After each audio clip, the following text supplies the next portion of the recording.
چاو بە ڕابردووە بکشێنیتەوە، ینی ئەبینی ساڵ بە ساڵ حزابی کوردی دەوری زەعیف بووە لە ئاسی عێراق و تەنانەت لە ئاسی کەرکووکیشە ئەگەر ببینین. ینی مەسلەی ئەوان ئەوەی کە زۆرتر باسییان لێکرد مادەی 140وانە بە شێوەیەک چێتە دواوە ئاسان باس و خواسی هەر نەماوەتەوە. باس و خواسی مادەی 140 و هەتا مەسائلی زەوی و زاروەوانە کە زۆر جار کێشەی لەسەر بێ و کێشە بۆ خەڵکی جوتیار و ئەوانە دروست دەکرێتەوە، ئەوانەمان لەم شوێنانە هەر باس و خواسی نییە.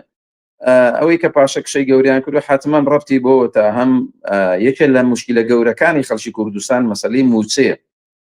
ینی لە 2014ەوە بۆ ئێستا کێشەی موچە گەورەترین کێشە و کە تاسیراتی بەسەر ژیانی خەڵکەوە بوو. ئەمان دەیان جار وعد و بەڵێنی ناڕاستیان داوە، دەیان جار وعد و بەڵێنیان داوە کە گوای ئەم جاریان نەوت تەسلیمەکەن لەگەڵ حکوومەتی عێراقی ڕێککەوتنی کۆتایی بەم کێشانە هاتووە، هیچ جارێک نەگەشتۆتە ئەوەی کە ئەم کێشانە چارەسەر بکرێت. ینی ئەم مانگ بۆ ئەو مانگ خەڵک لە دڵە ڕاوکەیەکی گەورەیەکە کە ئەم مانگەی دێتەوە بتوانێت موچەکەی لە کاتی خۆیان بدەێت. تا کار بۆ گەیشتەوە کە تو 3 مانگ جارێک موچەیە نادەیتە خەڵک، 3 مانگ جارێ لە 2014 بۆ ئێستا بکەن.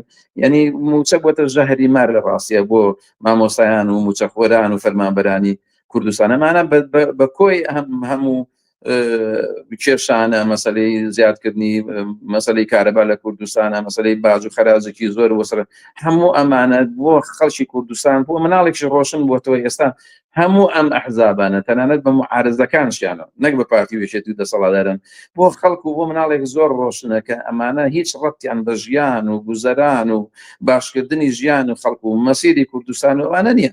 خۆیان بوونەتە بارێکی گەورە و قورس بەسەر ژیانی خەڵکەوە، کێشەی گەوریان بۆ خەڵک دروست کردووە. هەموو ئەمانە تاسیری کردووە لەسەرەوەی کە موقعیەتی ئەوان زەعیف بووە و پاشەکشەی گەورەی کردووە و ئەو معادلەتە سیاسیانەی کە لە ناوچەکەیە بووە. مەسەڵەن ئەمان دەوریان ڕۆژ بە ڕۆژ زەعیف بوو. پێشووتر موحسین کەریم لە بەرنامەکە باسی لەسەرەوە کرد ڕۆژ بە ڕۆژ ئاسی تەداخلینی ئەمان و بەشداری ئەمان و موقعیەتی ئەمان لە عادلاتی سیاسی عێراق هاتوۆتە دواوە تاسیرات شێبەوە. پێم وایە ساڵ بە ساڵیش بەرەو دواوە چێەوە بە تایبەتی پارتی وێچێتی ئەو کێشە قوڵان و مزمنانەی کە مساڵانی ڕابردوو لە نێوان خۆشیانە عاداوای کەیس پەیوەندێکی بە ژیانی خەڵکەوە نیە، لە نێوان خۆشیانە کە نەیانتوانیوە حەلی بکەنەوە. هەر یەکێ لەمانە بەرژەوەندی تایبەتی جیاوازدار یەکێ لە پشتی ئەم حیزبانەوە دەوڵەتی ناوچەیەوانە جیاواز و بەرنامە و سیاسەتی جیاوازیان هەبووە.